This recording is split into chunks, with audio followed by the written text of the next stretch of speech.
और हमारे लिए एग्जाम्पल है। तो आज भी बाबा ने विशेष काम विकार पर जीत कैसे पानी है, क्यों पानी है, नीड ऑफ द आवर कैसे है, और भक्ति से पवित्रता का क्या कनेक्शन है। सत्युग से तो पवित्रता का कनेक्शन है। तो आज बाबा सुना रहे हैं। चलो हम बाबा के शब्दों में सुनते हैं। 15:1। मीठे बच्चे, तुमने आधा कल्प भक्ति की है, वही बाप तुम्हें खुद पढ़ा रहे हैं। इस पढ़ाई से ही तुम देवी देवता बनते हो। अच्छा, प्रश्न है, योग बल के लिफ्ट की कमाल क्या है? योग बल का जो लिफ्ट है उसका क्या कमाल है? नीचे, और वो भी फास्ट। सेकंड में ऊपर चढ़ जाते। हाँ, हाइड्रोलिक लिफ्ट नहीं है। तो ये फास्ट वाली लिफ्ट है। तुम बच्चे योग बल की लिफ्ट से सेकंड में ऊपर चढ़ जाते हो, अर्थात सेकंड में जीवन मुक्ति का वर्षा तुम्हें मिल जाता है। तुम जानते हो सीढ़ी उतरने में 5000 वर्ष लगे और चढ़ते हैं 1 सेकंड में। यही है योग बल की कमाल। बाप की याद से सब पाप कट जाते हैं, आत्मा सतो प्रधान बन जाती है। ये है ना योग बल की लिफ्ट कमाल। ओम शांति। रूहानी बाप सॉरी, रूहानी बाप रूहानी बच्चों को बैठ समझाते हैं। रूहानी बाप की महिमा तो बच्चों को सुनाई है। वह ज्ञान का सागर सच्चिदानंद स्वरूप है, शांति का सागर है। उनको सब बेहद की शिफ्तें दी जाती है। अब बाप है ज्ञान का सागर, और इस समय जो भी मनुष्य है सब जानते हैं भक्ति के सागर है। भक्ति में जो सबसे तीखा होता है उनको मान मिलता है। इस समय कलयुग में है भक्ति दुख, सतयुग में है ज्ञान का सुख। ऐसे नहीं कि वहां ज्ञान है। देखो, भक्ति और दुख की शुरुआत दोनों इकट्ठी चली। दुख में भगवान को याद किया, ये स्टाइल था, तो इसलिए भक्ति की शुरुआत वैसे हुई। तो इतना ये स्ट्रांग बिलीफ हो गया कि अगर कोई भक्ति करता है मतलब कोई दर्द है, तभी वो भगवान को याद कर रहा है। ये ज्यादा जनरली ये बिलीफ हो गया। हम लोग जब जाते थे, मतलब सत्संग करते थे और छोटे थे, 11-12 साल के, तो लगता था पता नहीं क्या लाइफ में इनके दुख हो गया। मतलब ऐसा सीकर कोई विगरसली करे, ये बहुत कम। ऐसी तो नोशन ही ये बन गया कि जरूर कोई दर्द है, तब ये सब कर रहे हैं भक्ति में। क्यों? क्योंकि भक्ति की शुरुआत ही दुख के काल में हुई थी। नहीं, जैसे कोई जब सब कुछ है कहते हैं अभी कोई ये टाइम थोड़ी है। हम्म, अभी तो ये, या कोई यंग एज है तो बोले ये टाइम थोड़ी है। हाँ, दुख में फिर मतलब सब तरफ से। और यहाँ हमारी बहुत बड़ी विशेषता यही है इस ज्ञान की, कि हम सभी मोस्टली यहाँ सीकर्स है। कोई दुख की बात नहीं थी। वो ठीक है, कुछ बात होती है, टर्निंग पॉइंट होता है तो होता है। साउंड तो ठीक आ रही है ना अभी सबको? हम्म, ठीक है। तो बाबा कह रहे हैं कि भक्ति में जो सबसे तीखा होता है उनको मान मिलता है। सतयुग, कलयुग में है भक्ति दुख, सतयुग में है ज्ञान का सुख। ऐसे नहीं कि वहां ज्ञान है तो महिमा सिर्फ एक बाप की ही है, और बच्चों की महिमा भी है क्योंकि बाप बच्चों को पढ़ाते हैं अथवा यात्रा सिखलाते हैं। बाप ने समझाए दो यात्राएं हैं। भक्त लोग तीर्थ यात्रा करते हैं, चारों तरफ चक्र लगाते हैं, तो जितना टाइम चारों तरफ चक्र लगाते हैं, उतना टाइम विकार में नहीं जाते हैं, तीर्थ यात्रा करते हैं। शराब आदि छीछी कोई चीज नहीं खाते पीते हैं। ये कौन से जमाने की बात थी? जब तक जितने समय तीर्थ यात्रा पूजा करेंगे करते ये हैं। सारी चीजें नहीं करेंगे, विकार में नहीं जाएंगे। कभी बद्रीनाथ, कभी काशी चक्र लगाते हैं। पहले था, आजकल तो टूरिस्ट स्पॉट है, कोई तीर्थ यात्रा थोड़ी है। तो टूरिस्ट अट्रैक्शन है। हाँ, रिलीजियस सेंटर ये है। इसको भी एक फैमिली गेट टुगेदर का मौका बना लिया गया है कि सारी फैमिली। परिवार, थोड़ा भजन भी हो जाएगा, गेट टुगेदर भी हो जाएगा।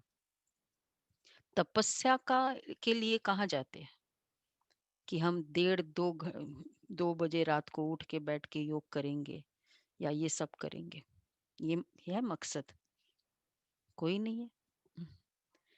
मतलब ज्यादा से ज्यादा चलो प्रसाद चढ़ा दो, ये कर दो, बस हो गया। हम्म। तो बाबा कहते हैं अब भगवान तो एक होना चाहिए, सब तरफ तो चक्र नहीं लगाना चाहिए। शिव बाबा के तीर्थ का भी चक्र लगाते हैं। सबसे बड़ा बनारस का तीर्थ गाया हुआ है, जिसको शिव की पुरी कहते हैं, चारों तरफ जाते हैं। परंतु जिनका दर्शन करने जाते हैं अथवा जिनकी भक्ति करते हैं, उनकी बायोग्राफी ऑक्यूपेशन का किसको पता ही नहीं। इसलिए उनको कहा जाता है अंधश्रद्धा। किसकी पूजा करना, जिसकी पूजा कर रहे हो उसके बारे में कुछ पता ही नहीं, तो इसको कहते हैं अंधश्रद्धा। किसकी पूजा करना, माथा टेकना और उनकी जीवन कहानी को न जानना।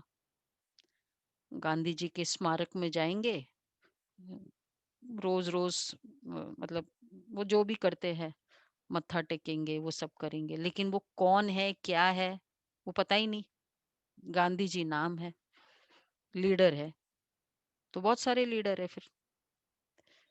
तो इसी को कहेंगे अंधश्रद्धा। घर में भी मनाते हैं, देवियों की कितनी पूजा करते हैं। मिट्टी की व पत्थर की देवियां बनाए उनको बहुत श्रृंगारते हैं। समझो लक्ष्मी का चित्र बनाते हैं, उनसे पूछो इनकी बायोग्राफी बताओ, तो कहेंगे सत्युग की महारानी थी, त्रेता की फिर सीता थी। बाकी इन्होंने कितना समय राज्य किया, लक्ष्मी नारायण का राज्य कब से कब तक चला, ये कोई भी जानते नहीं है।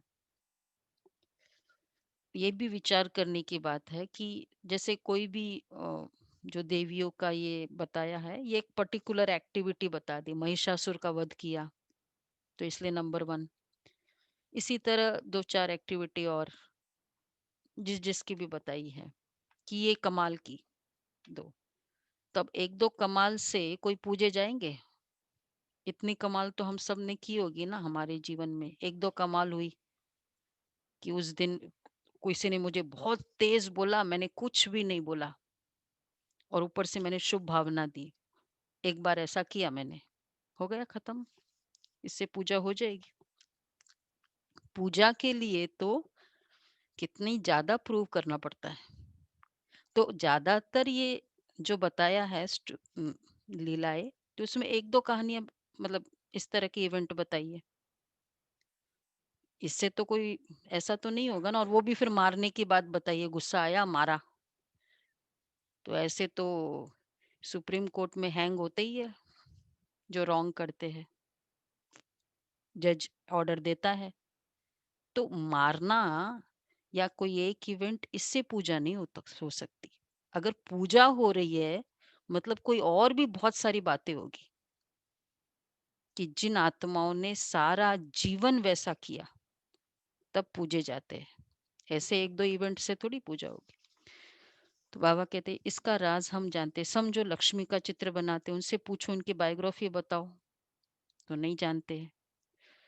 बाकी इन्होंने कितना समय राज्य किया, लक्ष्मी नारायण का राज्य कब से कब तक चला, ये कोई भी जानते नहीं। मनुष्य भक्ति मार्ग की यात्रा पर जाते हैं। ये सब है भगवान से मिलने के उपाय। शास्त्र पढ़ना यह भी उपाय है भगवान से मिलने के लिए। परंतु भगवान है कहाँ? कहेंगे वो तो सर्वव्यापी है। अभी तुम जानते हो पढ़ाई में हम ये देवी देवता बनते हैं, बाप खुद आकर पढ़ाते हैं। जिसके मिलने के लिए आधा कल्प भक्ति मार्ग चलता है, कहते बाबा पावन बनाओ और अपना परिचय भी दो कि आप है कौन।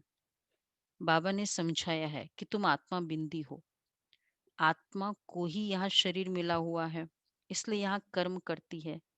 देवताओं के लिए कहेंगे कि ये सत्युग में राज्य करके गए। क्रिश्चियन लोग तो समझते बरोबर गॉड फादर ने पैराडाइज स्थापन किया। हम उसमें नहीं थे, भारत में पैराडाइज था। उन्हों की बुद्धि फिर भी अच्छी है।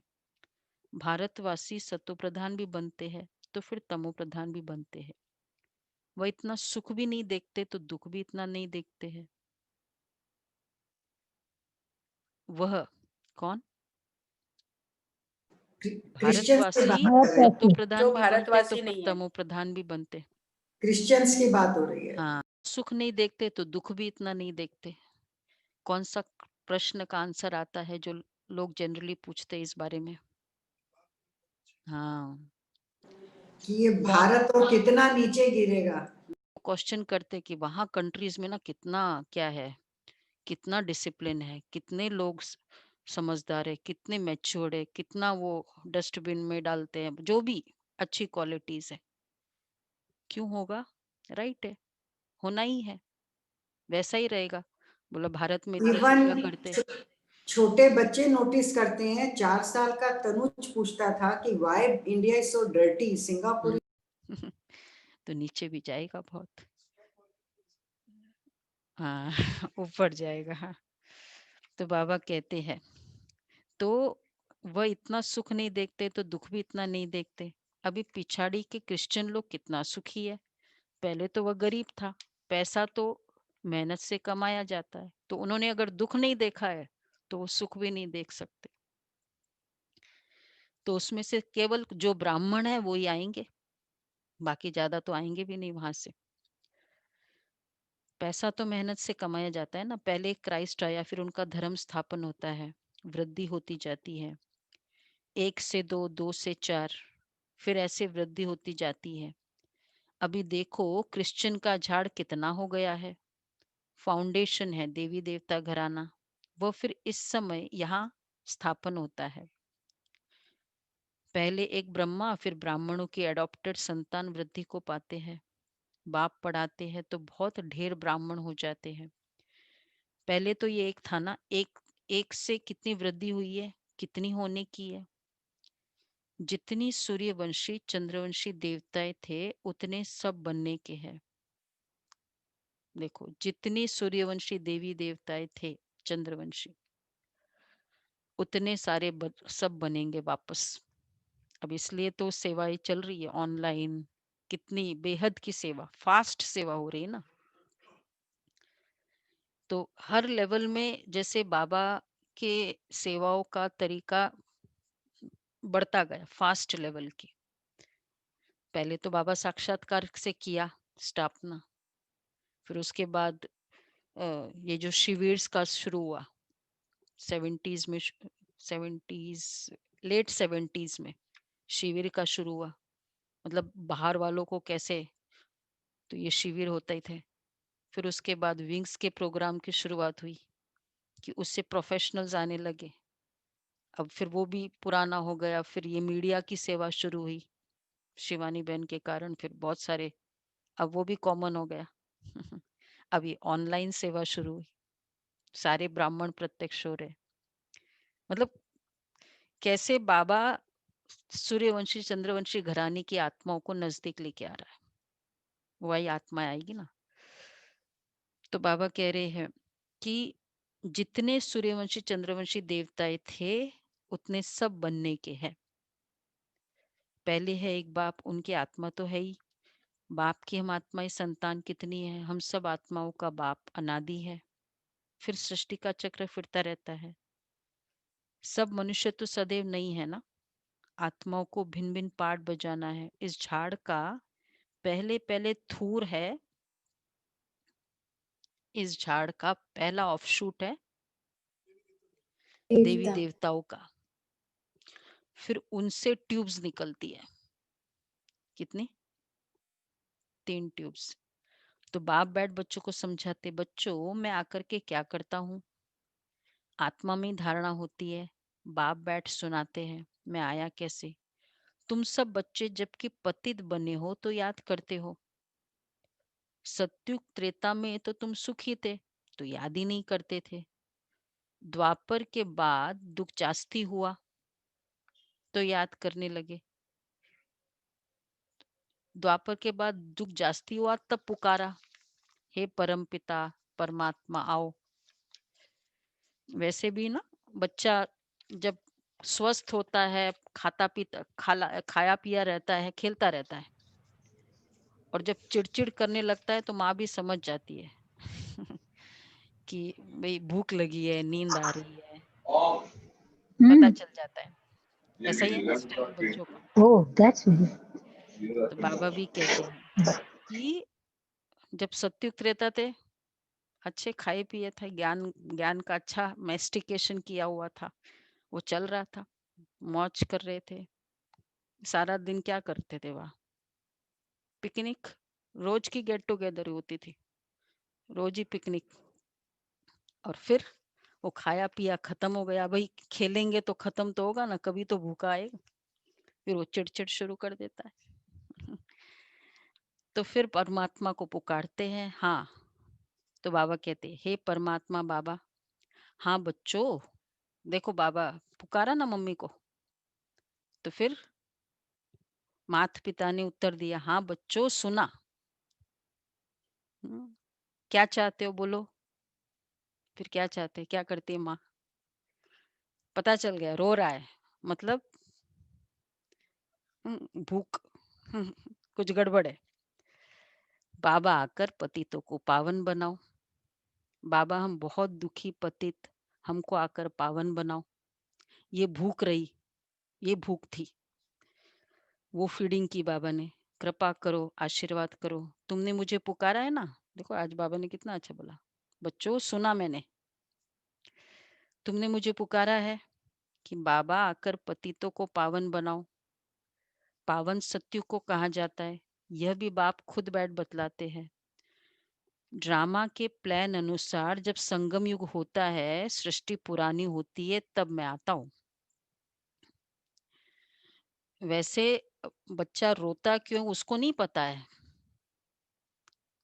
ना, मतलब उसको पता है कि मुझे जो भी भूख लगी, या बोल नहीं पाता है। तो आत्माओं को नहीं पता है कि भाई पवित्रता की भूख थी, वैल्यूज की भूख थी, इसके कारण तुम रो रहे थे, तुम पुकार रहे थे। तो बाबा तो वो भूख को सेटिस्फाई करेगा ना। तो बाबा कहते हैं, मैं आता हूँ ड्रामा के प्लान अनुसार। तुम समझते हो सन्यासी भी दो प्रकार के हैं, वह है हठ योगी, उनको राजयोगी नहीं कहा जाता। उनका है हद का सन्यास, घर बार छोड़ जाए जंगल में रहते हैं, गुरुओं के फॉलोअर्स बनते हैं। गोपी चंद राजा के लिए भी एक कथा सुनाते हैं। उसने कहा, तुम घर बार क्यों छोड़ते हो, कहाँ जाते हो। शास्त्रों में तो बहुत कुछ कहानियां हैं, सुनाया ना कई बार गोपी चंद राजा की स्टोरी। बताया था 12 साल की एज में उसको काल ले जाएगा, उसकी राजकुमार था, तो माँ ले गई महारानी, तो ये तो 12 साल की एज में चला जाएगा। तो फिर बोला फिर क्या करे, बोला अगर तुम इसको संतों को दे दोगी तो ये बच जाएगा, नहीं तो जाएगा। फिर बोला ठीक है, मुझे तो इसके लाइफ चाहिए। 12 साल का हुआ, उसको सेंट बना दिया, भेज दिया सेंट्स के पास।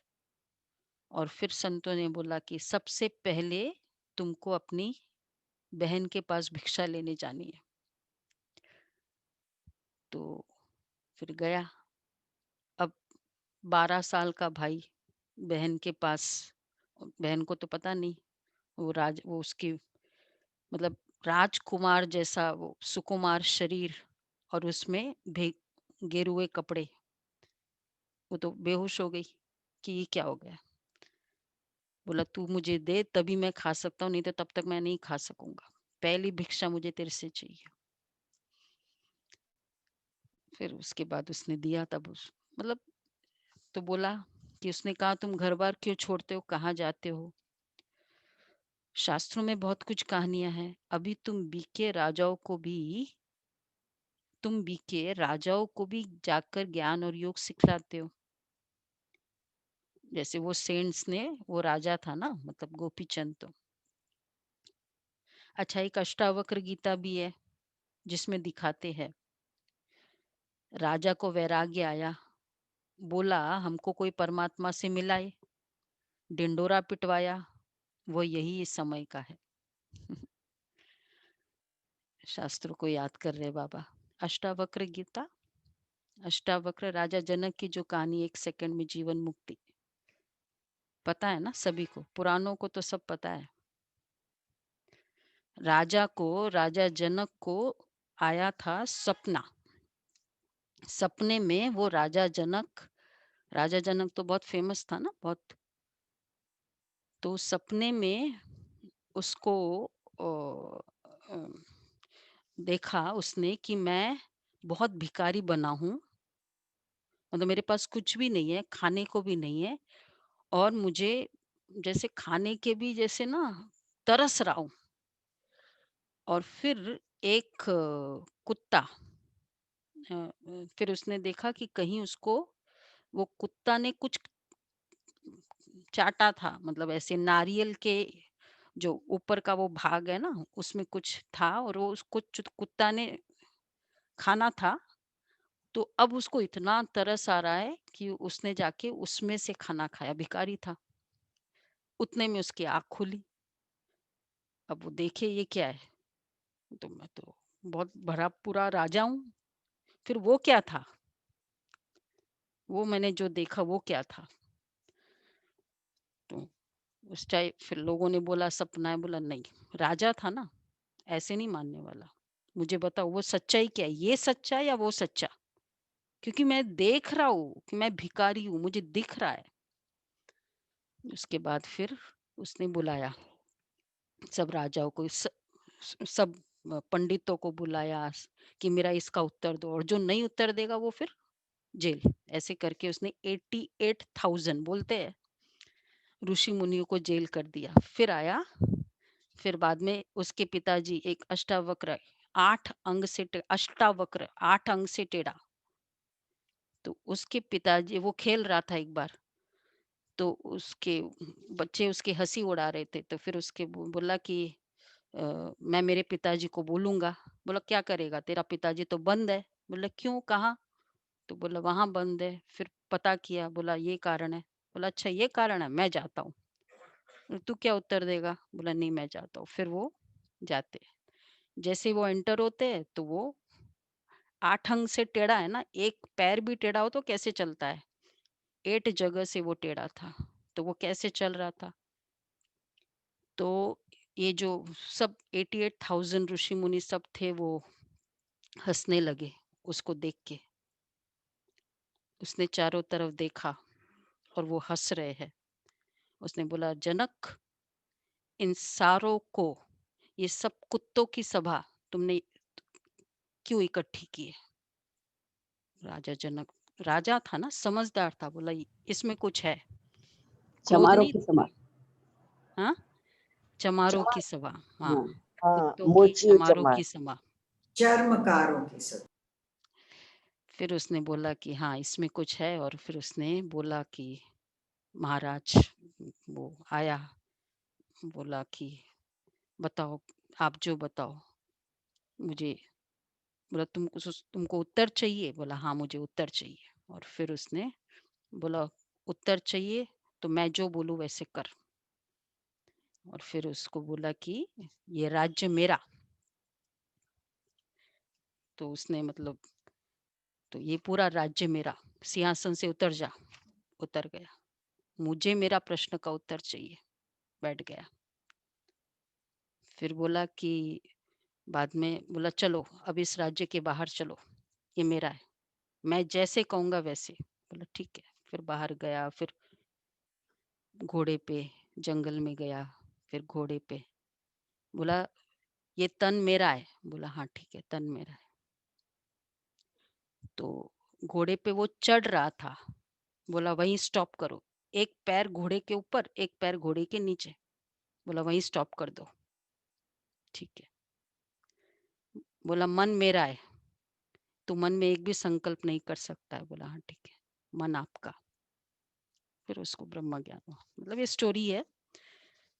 तो बाबा कहते हैं एक अष्टावक्र गीता है, फिर उन्होंने वो पूरी अष्टावक्र गीता लिखी,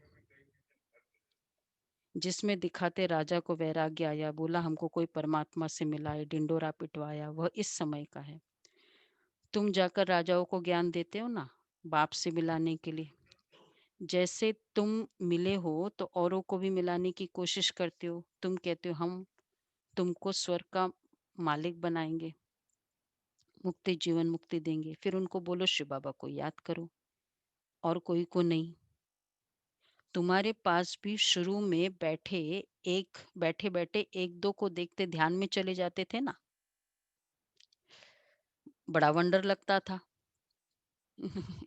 एक गया दो गया देखते देखते, और कोई को है बाप था ना इनमें, तो वो चमत्कार दिखाते थे, सबकी रस्सी खींच लेते थे।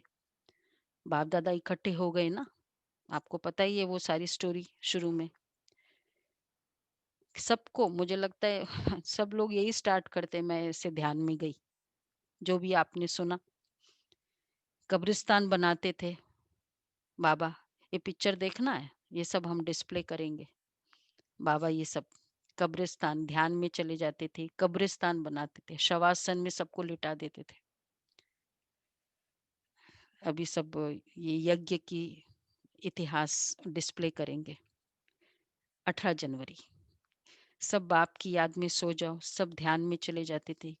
ये सब शिव बाबा की चतुराई थी, पहाड़ी पर चलते थे। इसको फिर कई जादू समझने लगे, यह था शिव बाबा का खेल।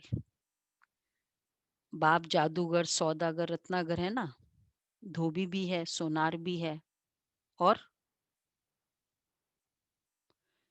भाई आज एक और फंक्शन बताओ बाबा का। वकील भी है, वकील भी है। कील भी है, कैसे?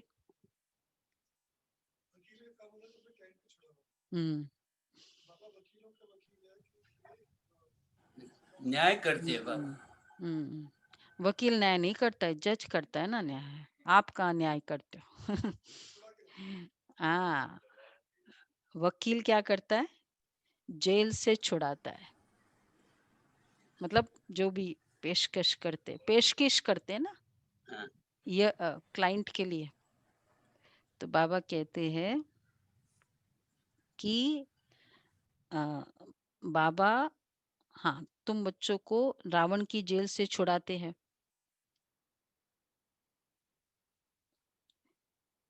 उनको ही सब बुलाते हैं, सबको रावण की जेल से छुड़ाते हैं।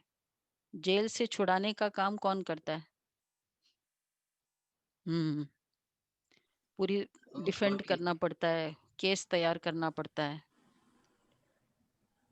तो रावण की जेल से छुड़ा, पहली बार है वकील बाबा। वकीलों का डॉक्टर पता है। ओके। चलो ठीक है ना गुलाब भाई, वकील है। तो डॉक्टर तो था, सुप्रीम सर्जन था, पर अब डॉक्टर वकील भी है। जज तो है, जज तो है ही है। हाँ? तो पहले वकील होते फिर जज होते। तो बाबा कहते हैं कि हाँ, दुनिया में कोई नहीं जानते, 5 विकारों में गिरे हैं, अभी तुम बच्चों को ले चलते हैं। मैं तो परम धाम में बैठा था ना, तुमने मुझे रावण की देश में बुलाया स्वर्ग स्थापन करने के लिए, मुझे नरक रावण के देश में बुलाया कि अब सुखधाम में ले चलो। अभी तुम बच्चों को ले चलते हैं ना, तो यह है ड्रामा। मैंने जो तुमको राज्य दिया था वह पूरा हुआ, फिर द्वापर से रावण राज्य चला, 5 विकारों में गिरे, उनके चित्र भी है जगन्नाथपुरी में। पहले नंबर में जो था वही फिर 84 जन्म ले अब पिछाड़ी में है, फिर उनको ही पहले नंबर में जाना है। ये ब्रह्मा बैठा है, विष्णु भी बैठा है, इनका आपस में क्या कनेक्शन है दुनिया में कोई नहीं जानते। ब्रह्मा सरस्वती भी असल में सत्युग के मालिक लक्ष्मी नारायण थे, अभी नरक के मालिक है। अभी ये तपस्या कर रहे हैं ये लक्ष्मी नारायण बनने के लिए।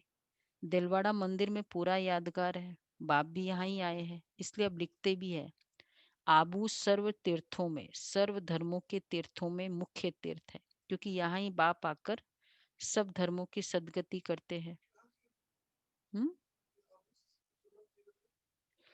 आबू ऐसा तीर्थ तो फेमस है, शास्त्रों में भी फेमस है। आबू की पहाड़ियों पर देवताओं ने तपस्या की।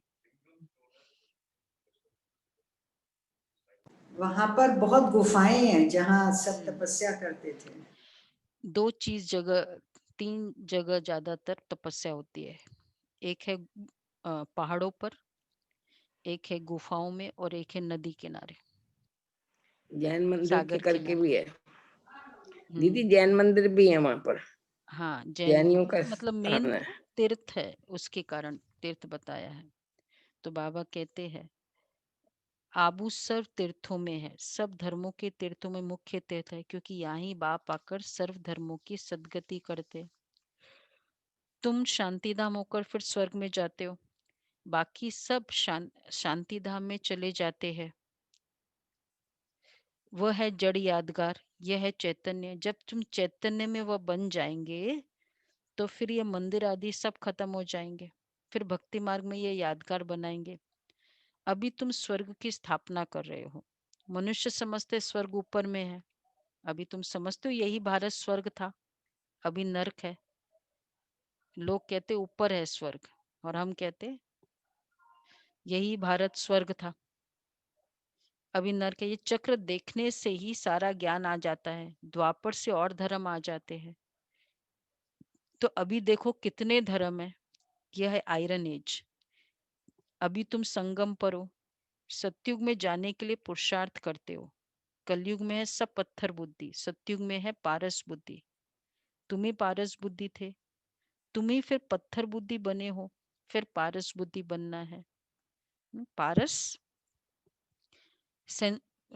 स्पर्श से, वो कहते हैं ना लोहा को सोना कर देता है, मतलब सेंसिबल बुद्धि। हमको बहुत सेंसिबल बाबा बनाते, इतनी सी गलती की तुरंत सेंस आ जाए।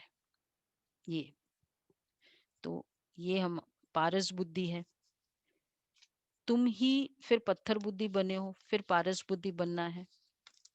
अब बाप कहते तुमने हमको बुलाया है तो मैं आया हुआ हूँ, और फिर तुमको कहता हूँ काम को जीतो तो जगत जीत बन जाएंगे। अब बाप कहते तुमने मुख्य है, ये विकारी है। सतयुग में है सब निर्विकारी, कलयुग में है सब विकारी। बाप कहते बच्चे अब निर्विकारी बनो, 63 जन्म विकार में गए, अब ये अंतिम जन्म पवित्र बनो। अभी मरना भी सबको है, मैं स्वर्ग स्थापन करने आया हूँ, तो अब मेरी श्रीमत पर चलो ना। कितने समय से बुलाया, कितने कितने आश से बुलाया, और फिर बाद में मैं आया, तो मैं जो कहूँ वो सुनो ना। जिन्होंने बुलाया उसको निमंत्रण भी दो, बहुत समय तक निमंत्रण दो। अब जैसे हम लोग निमंत्रण देते गेस्ट स्पीकर को, बहुत समय से बोल रहे आओ आओ, एक बार भी बोला, और फिर ऐसा निमंत्रण कोई आता है तो क्या करना होता है, रिस्पेक्ट देना होता है ना, वो जो कहे वैसे करो। तो बहुत समय से, और निमंत्रण दिया भी किसने? बोलो सुमन बेन, किसने निमंत्रण दिया? बाबा। तो फिर उसका रिस्पेक्ट रखो, वो जो कहे वैसे करो। किसको दिया निमंत्रण? देते देते भी, हाँ देते भी जा रहे हो। तो बाबा कहते हैं तुम ही पूरी सीढ़ी उतरते फिर चढ़ते हो, अभी तुम पत्थर बुद्धि को पारस बुद्धि बनाने का पुरुषार्थ कर रहे हो। तो तुम ही पूरी सीढ़ी उतरते हो, चढ़ते हो। नहीं, थोड़े 2-3 लाइन मिस हो गई। तुम हो पारस बुद्धि। अब बाप कहते तुमने हमको बुलाया तो मैं आया हुआ हूं, और फिर तुमको कहता हूं जो कहे वो सुनो। काम को जीतो तो जगत जीत बनेंगे। मुख्य ये विकारी है। सतयुग में है सब निर्विकारी, कलयुग में है सब विकारी। स्टार्टिंग है ना, और नेचुरल कह दिया ना इसको, इसलिए ये उसको जीतो। बाप कहते बच्चे अब निर्विकारी बनो। देखो सतयुग में इतनी सी भी ट्रेसेस नहीं है विकार की, इतनी सी भी है ट्रेसेस कि थोड़ी दृष्टि बुरी हो जाती है, बाकी कुछ नहीं है। होगा इतना, एक संकल्प भी आएगा किसी को विकार का, नहीं, विकार का। तो फिर सतयुग में जाने वाले बच्चे कैसे चाहिए? हम्म, क्योंकि यही निर्विकारी। संस्कार लेकर जाएंगे। तो अगर वहां फिर और ऊपर से हो गया, स्टार्टिंग में आना है तो उतने साल का वैसा संस्कार चाहिए। तो जब वहां है ही नहीं तो फिर वहां के अकॉर्डिंग तैयारी करनी पड़ेगी ना। जहां जा रहे हैं, लंदन जा रहे हैं, कितने समय से लंदन की चीजें लेते आते, वहां की जो चीजें चाहिए वो इकट्ठी करते रहते। फर्स्ट टाइम जा रहे हैं तो कितने समय से जो वहां चाहिए वो चीजें मेरे पास रहना चाहिए। मेन वहां जाना है, तो सतयुग में जाना है, ये चीजें चाहिए ही नहीं। तो अब ये अंतिम जन्म पवित्र बनो। अभी मरना भी सबको है। मैं स्वर्ग स्थापन करने आया हूं, तो अब मेरी मत पर चलो। मैं जो कहूं वह सुनो। तुम जैसे जिन हो, जिन की कहानी है ना, उसने बोला काम दो, तो राजा ने कहा अच्छा सीढ़ी उतरो और चढ़ो। बहुत मनुष्य कहते भगवान को क्या पड़ी है जो सीढ़ी चढ़ाते हैं और उतारते हैं। भगवान को क्या हुआ जो ऐसी सीढ़ी बनाई? तो क्या बाबा क्या कहेंगे?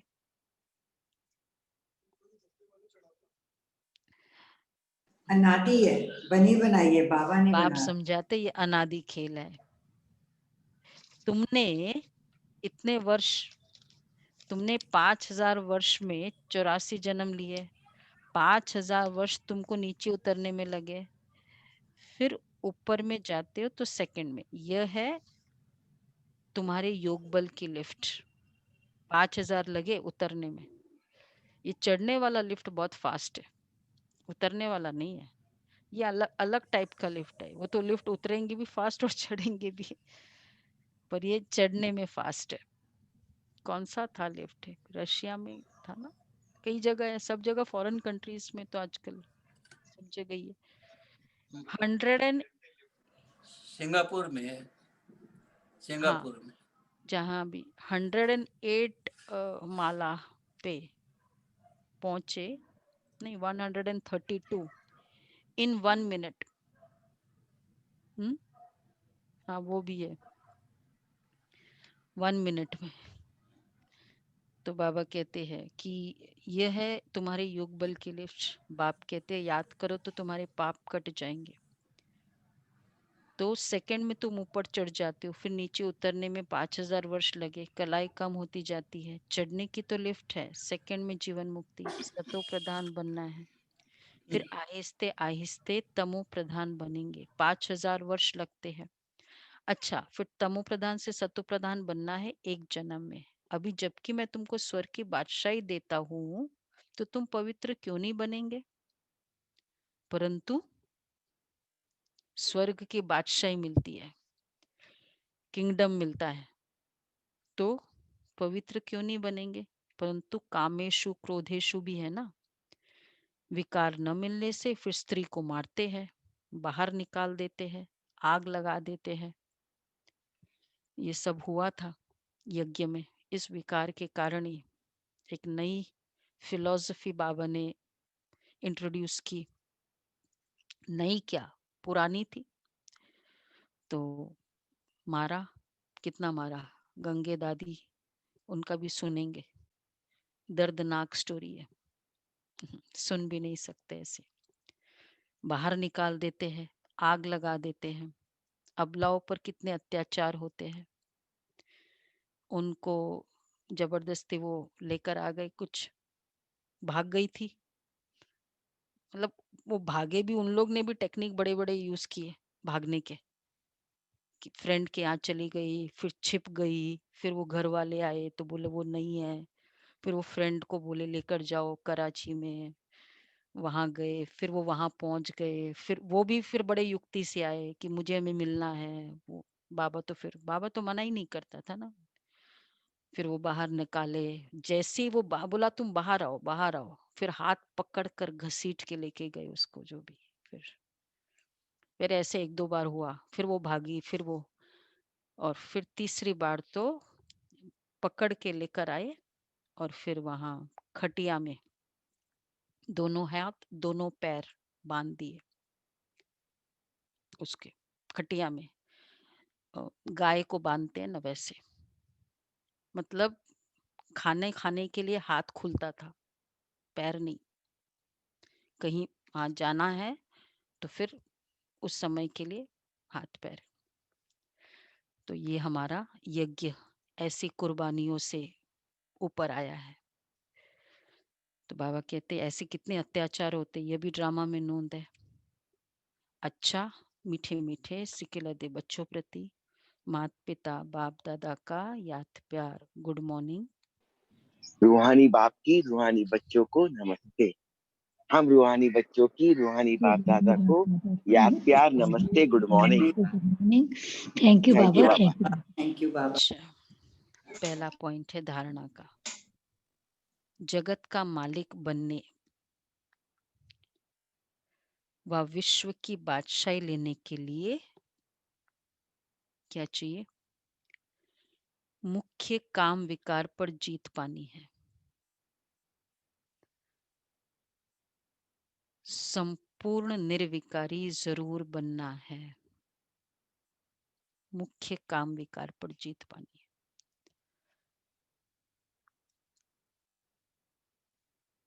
दूसरा है, जैसे हमें बाप मिला है, ऐसे सबको बाप से मिलाने की कोशिश करनी है। बाप की सही पहचान देनी है। सच्ची सच्ची यात्रा सिखलानी है।